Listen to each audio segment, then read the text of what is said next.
Hello అండి. Good morning అందరికీ. ఇదైతే నాది వెడ్నెస్‌డే రోజు ఫుల్ వ్లాగ్ అండి. అంటే వెడ్నెస్‌డే రోజు తీసిన వ్లాగ్ నెక్స్ట్ డే పెడతాను. ఎందుకంటే ముందు రోజు వ్లాగ్ తీసుకొని అవన్నీ ఎడిట్ చేసుకొని అయితే నెక్స్ట్ రోజు అయితే పెడతాను. సో నేనైతే ఇవైతే ఆనియన్స్, పచ్చిమిర్చి కట్ చేసుకొని పెట్టుకున్నాను. నెక్స్ట్ అయితే బోండా వేద్దామని బోండా కోసం అయితే ఆయిల్ కూడా పెట్టుకున్నాను. సో ఇక్కడ బోండా అయితే పిండి కలిపి పెట్టుకున్నాను. నెక్స్ట్ మటన్ కర్రీ అయితే చేసుకున్నాం నిన్ననైతే. సో మా ఆయన అయితే మటన్ కర్రీ చేశాడు. నేనైతే చేయలేదండి. మా ఆయనే చేశాడు మటన్ కర్రీ అయితే. సో మటన్ కర్రీ ఎంతమందికి ఇష్టమో కామెంట్ బాక్స్లో కామెంట్ చేయండి. నెక్స్ట్ అయితే వాతావరణం అయితే చల్లగా ఉంది కదా, 2 డేస్ నుండి వర్షం అయితే పడుతుంది. సో చెట్లు చూడండి ఎంత గ్రీన్గా ఉన్నాయో, వాతావరణం కూడా చాలా చల్లగా ఉంది. సో తెలంగాణకైతే ఇంకా 3 డేస్ వర్షాలు ఉన్నాయని చెప్తున్నారు. బట్ హైదరాబాద్లోనైతే కొంచెం తక్కువగా ఉంది. ములుగు, వరంగల్, భూపాలపల్లి అటు సైడ్ అయితే ఎక్కువ ఉంది వర్షం అయితే. ఇటు సైడ్ చిన్న చిన్నగా ఒక్కోసారి పడుతుంది. అటైతే నాన్ స్టాప్గా వర్షం అయితే పడుతుంది. మీ సైడ్ వర్షం ఉందో లేదో కామెంట్ బాక్స్లో కామెంట్ చేయండి. నెక్స్ట్ అయితే నేను మటన్ కర్రీ చేశానని చెప్పాను కదా. నెక్స్ట్ అయితే బోండా కోసం అయితే ప్రిపేర్ చేస్తున్నాను. సో అందరికైతే బోండాలు వేసి ఇస్తున్నాను. సో మంచిగా వర్షం పడుతుంటే ఇలా వేడివేడిగా బోండాలు చేసుకుని తింటే టేస్ట్ అయితే చాలా బాగుంటుంది. సో పిల్లలకు కూడా స్కూల్ అయితే లేదు, ఏదో బంద్ అని చెప్పాను ఈరోజు. అందరికీ అయితే స్కూల్ లేదు ఈరోజు, మా పిల్లలకు కూడా స్కూల్ అయితే లేదు. సో పిల్లలకైతే నేను ఒక వరకే టిఫిన్ అయితే వేసిచ్చి నేనైతే ఫ్రిడ్జ్ క్లీనింగ్ అయితే చేసుకుంటాను కదా ఎవ్రీ వెనస్డే. ఈ రోజు కూడా ఫ్రిడ్జ్ క్లీనింగ్ అయితే పెట్టుకున్నాను. జస్ట్ మామూలుగా పైన అంటే క్లీన్ చేశాను. అంటే డీప్ క్లీనింగ్ అంటే తీసి అవన్నీ కడగడం వాటర్లో అలా ఏం లేదు. జస్ట్ కొలిన్తో అలా మామూలుగా అయితే ఫ్రిడ్జ్ అయితే క్లీన్ చేసుకున్నాను.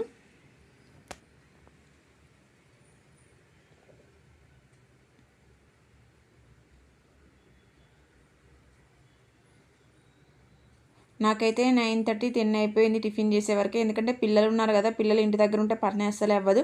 వాళ్ళని ఎర్లీ మార్నింగ్ వెళ్ళిపోయిన తర్వాత ఎంత పని చేసుకున్నా నాకైతే ఏమనిపించదు. బట్ ఇంట్లో ఉన్నారు కదా, లేట్ అయిపోయింది. సో నేను కూడా బోండా వేసుకొని అయితే బోండాలు అయితే క్రిస్పీగా వేసుకుని అయితే బోండాలు అయితే టిఫిన్ అయితే కంప్లీట్ చేశాను పల్లి చట్నీతో.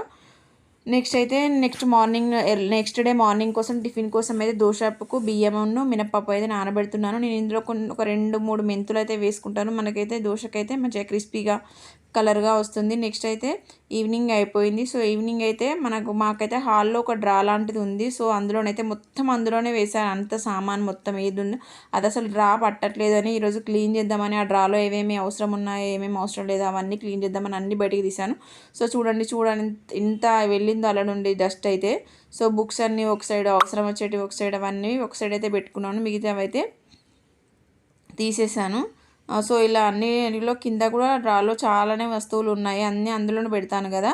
సో నెక్స్ట్ అయితే ఈవినింగ్ 6 o'clock అయితే మార్కెట్ జరుగుతుంది మాకు ఎవ్రీ వెనస్డే అని చెప్పాను కదా. సో మార్కెట్కి అయితే వెళ్తున్నాను. సో పిల్లలు అయితే ఇంట్లో ఉన్నారు. మాకైతే ఎదురుగానే ఉంటుంది, ఇట్లా గేట్ ఓపెన్ చేయగానే మొత్తం రోడ్డు మీదనే మార్కెట్ అయితే ఎదురుగానే ఉంటుంది.